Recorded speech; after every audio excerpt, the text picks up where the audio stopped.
Hi మామ, ఆకలేస్తుంది అన్నం పెట్టవే అంటే నీకెందుకు రా తింటి దండగా అనిందమ్మ. అమ్మలు కూడా చాలా అప్డేట్ అయ్యారు మామ.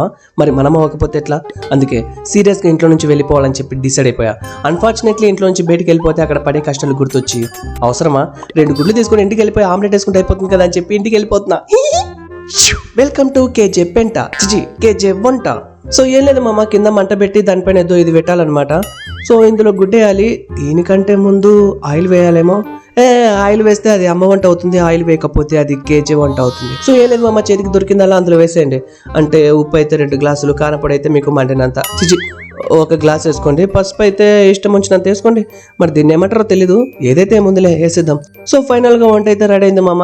అయినా ఇందులో ఆమ్లెట్ ఇది మామ. ఏం పర్లేదులే, నా వంట మీద నాకు చాలా నమ్మకం ఉంది మామ. తిని చూద్దాం. నేను చేసిన వంట నేనే తిని హాస్పిటల్లో పడినందుకు మా అమ్మ 2 గాజులు అమ్ముకోవాల్సి వచ్చింది.